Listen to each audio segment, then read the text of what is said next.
আজ আমরা এসেছি উত্তরবঙ্গের এক ঐতিহাসিক স্থানে, যেখানে মুসলিম সভ্যতার নীরব সাক্ষী হয়ে দাঁড়িয়ে আছে এক স্থাপত্যের বিস্ময়। আমাদের আজকের আলোচনায় কেন্দ্রবিন্দুতে রয়েছে শতাব্দীর পর শতাব্দী ধরে দাঁড়িয়ে থাকা ঐতিহাসিক কুসুম্বা মসজিদ এবং এর শান্ত দিঘি।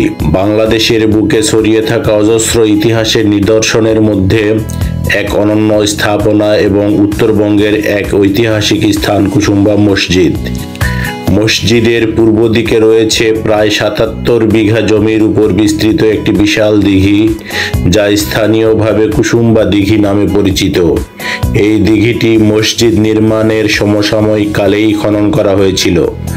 বলা হয় এই দিঘি মসজিদের পানি সরবরাহ, অজু এবং আশপাশের মানুষের দৈনন্দিন প্রয়োজনে ব্যবহার হতো। গ্রীষ্মে যখন চারপাশ শুকিয়ে যেত, তখনও এই দিঘিতে পানি থাকতো, তাই এটি আশপাশের জীবনের এক গুরুত্বপূর্ণ কেন্দ্রবিন্দুতে পরিণত হয়। আজও দিঘিটি মসজিদের সৌন্দর্য এবং ইতিহাসের এক নীরব সাক্ষী। বাংলাদেশের নওগাঁ জেলার মান্দা উপজেলার কুসুম্বা গ্রামে এই ঐতিহাসিক কুসুম্বা মসজিদ অবস্থিত। রাজশাহী থেকে প্রায় ৬০ কিলোমিটার পূর্বে আর নওগাঁ জেলা সদর থেকে পশ্চিমে মাত্র ২৬ কিলোমিটার পেরিয়ে পৌঁছে যাওয়া যায় এখানে। নওগাঁ রাজশাহী মহাসড়কের পাশেই মাথা উঁচু করে দাঁড়িয়ে আছে ঐতিহাসিক কুসুম্বা মসজিদ। মসজিদের ঠিক পূর্ব পাশে রয়েছে একটি বিশাল দিঘি, যা একসময় স্থানীয় জনজীবনের গুরুত্বপূর্ণ অংশ ছিল। এই শান্ত দিঘি আর পাশের দিগন্ত বিস্তৃত সবুজ মাঠ যেন কালের নীরব সাক্ষী। এই মসজিদের নামকরণের সঠিক ইতিহাস নিয়ে বিভিন্ন মত প্রচলিত থাকলেও সবচেয়ে জনপ্রিয় ধারণাটি হলো মসজিদ নির্মাণকালে এর আশপাশে প্রচুর পরিমাণে কুসুম্বা গাছ ছিল। কুসুম্বা গাছ তার উজ্জ্বল কমলা এবং হলুদ রঙের ফুলের জন্য বিখ্যাত ছিল। মনে করা হয় এই অঞ্চলের প্রাচুর্য এবং প্রাকৃতিক সৌন্দর্যের প্রতীক হিসেবে মসজিদটির নামকরণ করা হয়েছে কুসুম্বা মসজিদ। স্থানীয় বয়োবৃদ্ধদের মুখেও এমন গল্প শোনা যায়। আবার কিছু ঐতিহাসিক মনে করেন কুসুম্বা নামটি কোনো ব্যক্তি বা স্থানীয় প্রভাবশালী গোষ্ঠীর নাম থেকেও আসতে পারে, যারা মসজিদ নির্মাণে পৃষ্ঠপোষকতা করেছিলেন। তবে এর পক্ষে তেমন জোরালো কোনো ঐতিহাসিক প্রমাণ পাওয়া যায়নি। কুসুম্বা ফুলের প্রাচুর্যের তত্ত্বটি বেশি গ্রহণযোগ্যতা লাভ করেছে। মসজিদের প্রবেশদ্বারে বসানো ফলকে মসজিদের নির্মাণকাল লেখা রয়েছে হিজরি ৯৬৬ সাল, ১৫৫৮ থেকে ১৫৫৯ খ্রিস্টাব্দ। আফগানি শাসনামলের সুর বংশের শেষ দিকের শাসক গিয়াসউদ্দিন বাহাদুর শাহের আমলে সুলাইমান নামে একজন ব্যক্তি এই মসজিদটি নির্মাণ করেছিলেন। ১৮৯৭ সালের ভূমিকম্পে মসজিদের ৩টি গম্বুজ ক্ষতিগ্রস্ত হয়েছিল। পরে সেগুলো প্রত্নতত্ত্ব অধিদপ্তর সংস্কার করেন। পরবর্তীতে ২০১৭ সালে মসজিদের চতুর্দিকে এবং পূর্ব পার্শ্বে অবস্থিত দিঘির পাড়ে ফুলের বাগান নির্মাণ এবং আলোকসজ্জার কাজ করা হয়।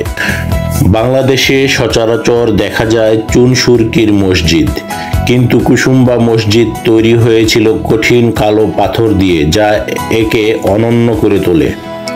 এই পাথরের নাম গ্রিসানাইট, যা স্থানীয়ভাবে সংগ্রহ করে মসজিদটি নির্মাণ করা হয়েছে। মসজিদটির দৈর্ঘ্যে ৫৮ ফুট, প্রস্থে ৪২ ফুট আর দেয়ালগুলো ৬ ফুট পুরু। দুই সারিতে ৬টি গোলাকার গম্বুজ রয়েছে। মসজিদের গায়ে রয়েছে লতা পাতার নকশা। প্রাচীর ঘেরা মসজিদটির প্রধান ফটকে প্রহরী চৌকি ছিল। মসজিদটিতে ইটের গাঁথুনি, সামান্য বাঁকানো কার্নিশ এবং সংলগ্ন ৮ কোণা বুরুজ, এগুলো থেকে মসজিদের স্থাপত্যে বাংলা স্থাপত্য রীতির প্রভাব পরিলক্ষিত হয়। মসজিদের মূল গাঁথুনি ইটের হলেও এর সম্পূর্ণ দেয়াল এবং ভেতরের খিলানগুলো পাথরের আস্তরণে ঢাকা।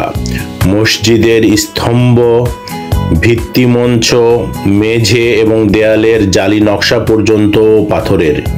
মসজিদের পূর্ব প্রান্তে 3টি এবং উত্তর দক্ষিণে 1টি করে প্রবেশ পথ রয়েছে। মসজিদের কেন্দ্রীয় মেহরাবটি পশ্চিম দিকের দেয়াল থেকে আলাদা। পশ্চিম দেয়ালের দক্ষিণ পূর্ব দিকে এবং মাঝামাঝি প্রবেশ পথ বরাবর 2টো মেহরাব রয়েছে যা মেঝের সমান্তরাল।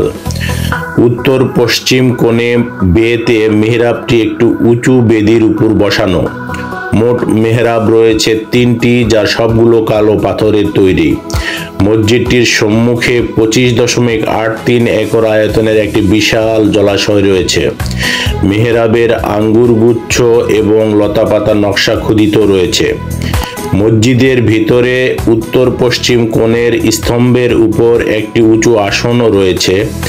ধারণা করা হয় এই আসনে বসেই তৎকালীন কাজী অথবা বিচারকরা এলাকার বিভিন্ন সমস্যার বিচার কার্য পরিচালনা করতেন। কুসুম্বা মসজিদ শুধু ধর্মীয় স্থাপনা নয়, এটি বাংলাদেশের মুসলিম ঐতিহ্যের এক অমূল্য প্রতীক। এটি এখন প্রত্নতত্ত্ব অধিদপ্তরের সংরক্ষিত স্থাপনা হিসাবে তালিকাভুক্ত এবং প্রতিদিনই দেশ বিদেশ থেকে দর্শনার্থীরা আসে এর ইতিহাস আর সৌন্দর্য ভোগ করতে। ইউনেস্কো ও একে গুরুত্বপূর্ণ স্থাপত্য নিদর্শন হিসেবে বিবেচনা করেছে। বাংলাদেশের জাতীয় ইতিহাসে কুসুম্বা মসজিদের একটি বিশেষ স্থান রয়েছে। এর ঐতিহাসিক এবং স্থাপত্যিক গুরুত্বের স্বীকৃতিস্বরূপ বাংলাদেশ সরকারের 5 টাকার নোটে এই মসজিদের ছবি ব্যবহার করা হয়েছে। আপনি যদি কুসুম্বা মসজিদ ঘুরে দেখতে চান তাহলে শীতকাল হলো সবচেয়ে ভালো সময়। চারপাশের দিঘি, মসজিদের প্রাচীন দেয়াল আর খোলা আকাশ একসঙ্গে আপনাকে নিয়ে যাবে এক অন্যরকম সময়ের ভ্রমণে। কাছাকাছি থাকার জন্য নওগাঁ শহর, রাজশাহী বা বগুড়াতেই সহজেই থাকার ব্যবস্থা পেয়ে যাবেন। কুসুম্বা মসজিদ শুধু একটি প্রাচীন ইমারত নয়, এটি কালের সাক্ষী, ঐতিহ্যের ধারক, সংস্কৃতির বাহক আর বাংলার এক গৌরবময় ইতিহাসের প্রতিচ্ছবি। নামকরণ, ইতিহাস, নির্মাণকাল, স্থাপত্যশৈলী এবং ঐতিহাসিক দিঘি সবকিছু মিলিয়ে এটি একটি অসাধারণ স্থান। যারা ইতিহাস ও স্থাপত্য ভালোবাসেন তাদের জন্য কুসুম্বা মসজিদ এক অনন্য অভিজ্ঞতা। যদি আপনার কাছে এর গল্প ভালো লেগে থাকে তাহলে লাইক দিন, চ্যানেলটি সাবস্ক্রাইব করুন আর কমেন্টে লিখে জানান বাংলাদেশের আর কোন ঐতিহাসিক স্থান নিয়ে ভিডিও দেখতে চান। ধন্যবাদ। আবারও দেখা হবে আমাদের পরের রোমাঞ্চকর ইতিহাস অভিযানে। আল্লাহ হাফেজ।